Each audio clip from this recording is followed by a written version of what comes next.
여러분, 오늘의 말씀은 열왕기상 18장 22절부터 31절까지의 말씀입니다. 오늘 조금 긴데요. 그래도 같이 한번 읽도록 하겠습니다. 시작. 그래서 엘리야는 백성들에게 다시 이렇게 말하였다. 주님의 예언자라고는 나만 홀로 남았습니다. 그런데 바알의 예언자는 410명이나 됩니다. 이제 소 2마리를 우리에게 가져다 주십시오. 바알 예언자들이 소 1마리를 선택하여 각을 떠서 나무 단 위에 올려놓되 불을 지피지는 않게 하십시오.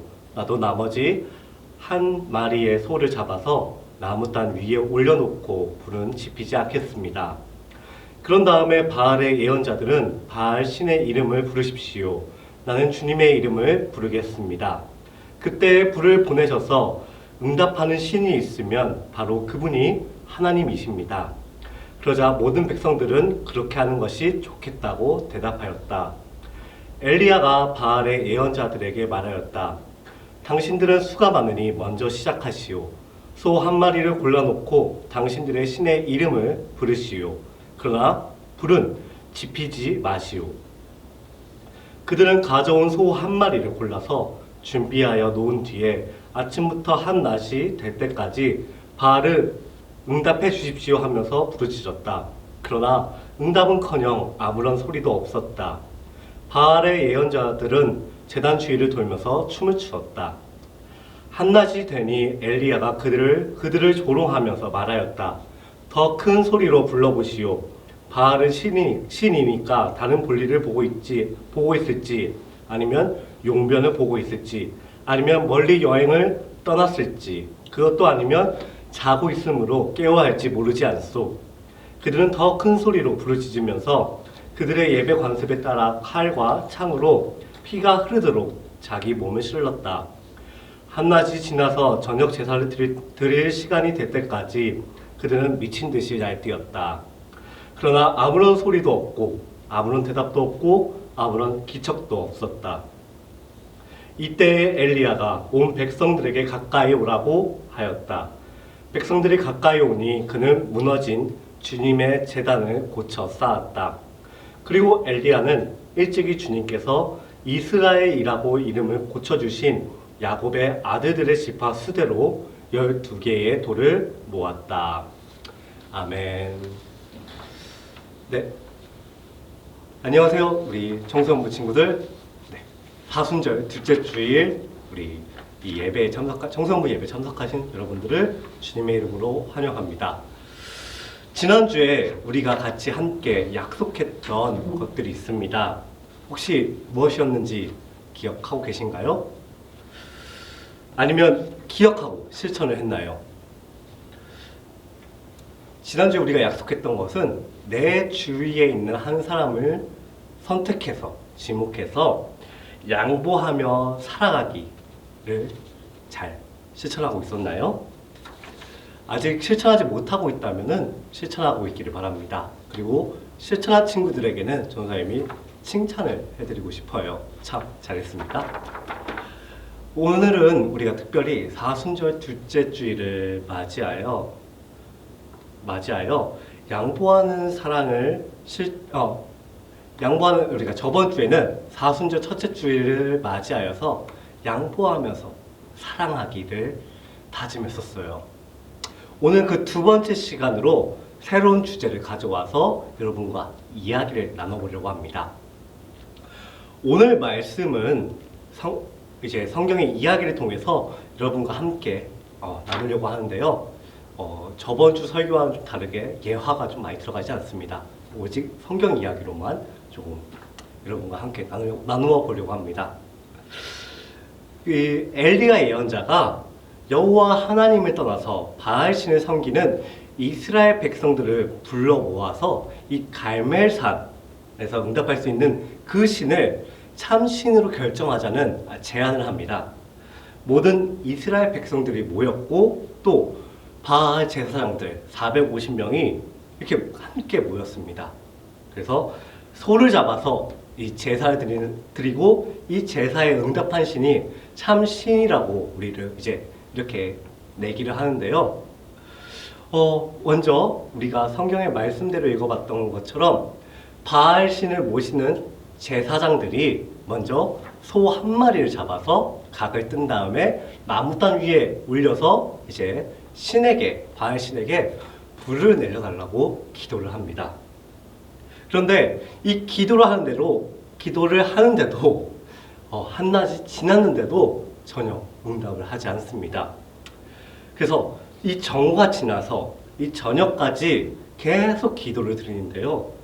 그렇게 기도를 드리지만 불이 내리지 않았습니다. 그래서 이들은 자신들의 전통대로 자신들의 몸에다가 이제 칼로 긋고 창을 찔러서 피를 내면서 간절히 뛰면서 기도를 했습니다. 그렇게 간절하게 기도를 하지만 바알신은 불로 응답하지는 않았습니다. 그래서 이 바알 제사장들의 이 요란한 기도는 끝났습니다. 그리고 이제 엘리야 예언자의 차례가 되었어요. 이 엘리야 예언자는 혼자 제단에 올라갑니다. 그리고 제단에 이 소 한 마리를 바치고 여호와 하나님께 기도하기 전에 이스라엘 백성들에게 가까이 오라고 얘기합니다. 내게로 가까이 오라. 하나님에게서 멀리 멀어진 백성들에게 각 제단 쪽으로 가까이 오라고 얘기합니다.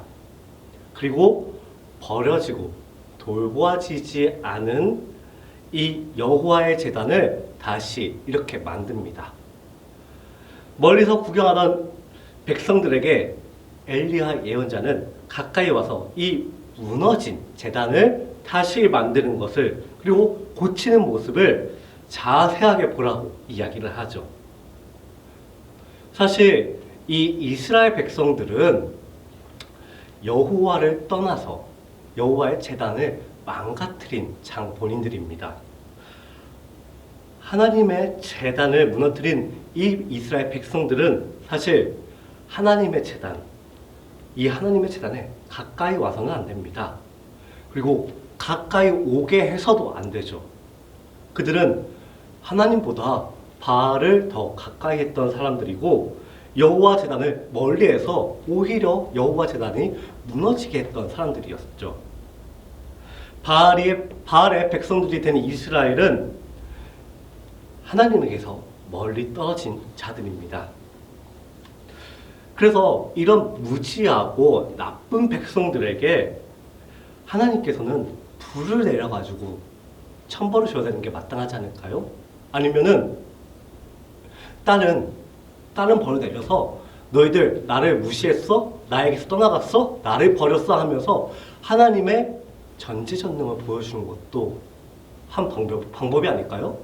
오히려 조금 정의롭게 너희들이 이렇게 잘못했으니까 너희들은 이렇게 벌을 받아야 돼 라는 것을 보여줄 수 있는 절호의 찬스가 아니었을까요? 이런 타락한 백성들은 더 이상 여호와 앞에 가까이 오게 해서는 안 됩니다. 이런 타락한 백성들에게 다시 여호와의 제단으로 나오라고 해서는 절대 안 되죠. 여호와의 무너진 제단을 회복하고 다시 만드는 거에서는 이스라엘 백성들의 참여가 필요 없습니다. 이스라엘 백성들은 자기들이 바알신이 좋다고 간 사람들이니까요. 그래서 이런 자들을 전혀 용서해 줄 필요가 없습니다. 죄를 지은 자들은 심판에서 다시는 죄를 짓지 못하도록 만드는 게 오히려 더 정의로울 수도 있습니다. 오히려 그런 책찍을 가해서 더 이상 너희들 이런 잘못 하지 마 라고 이야기를 하는 게 더 올바르지 않을까요? 제가 만약 엘리야였다면 야 너희들 가까이 오지 마. 내가 제단을 수축할 테니까 제단을 다시 만들 테니까 너희들은 더러운 놈들이야. 너희들 더러우니까 저기 멀리 가 있어. 어디서 감히 오려고 해? 라고 이야기를 했을 것입니다. 너희가 가까이 오면은 이곳에 하나님이 불을 내리려고 하다가도 불을 내리지 않으실 거야. 그러니까 오지 마. 그래야지 마땅한 정의로운 예언자가 아니겠습니까? 그래야지만 공의로운 사람이 아니지 않겠습니까? 이스라엘 백성들은 오히려 하나님을 버렸는데 하나님의 제단을 더 가까이 한다면은 오히려 더 화를 입을 수도 있습니다. 죄를 지으면 하나님과 멀리 떨어지는 것이 오히려 화를 당하지 않는 방법이 될 수도 있습니다. 그런데 이 엘리야 예언자는 이스라엘 백성들에게 여기로 가까이 오라고 얘기하고 있어요. 이 엘리야 예언자가 이스라엘 백성들에게 여기로 가까이 오라 라고 말한 이유는 사실 따로 있습니다. 이 여호와의 제단을 다시 회복해서 이스라엘 민족을 다시 회복시켜주고 싶은 그 마음이 바로 하나님의 마음이었기 때문입니다. 하나님의 마음이 예언자 엘리야에게 있었기 때문이에요. 그래서 다시 엘리야는 이스라엘 민족을 하나님께로 가까이 나오도록 해주고 싶었습니다. 그렇기에 엘리야는 이스라엘 백성들을 불러놓고 제단을 수축합니다. 그리고 내게로 가까이 오너라 라고 이야기를 합니다. 하지만 우리가 엘리야라면은 사실 이 용서보다는 어떻게든 복수나 벌을 선택할 것입니다. 왜냐?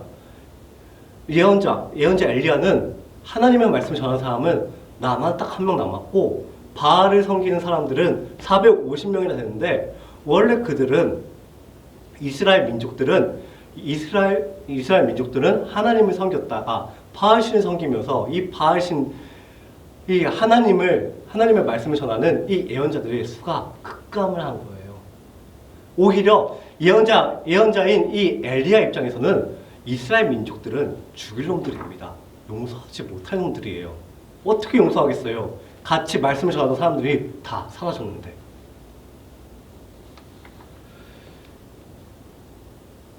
우리가 엘리야라면은 용서보다는 이렇게 복수를 선택할 것입니다.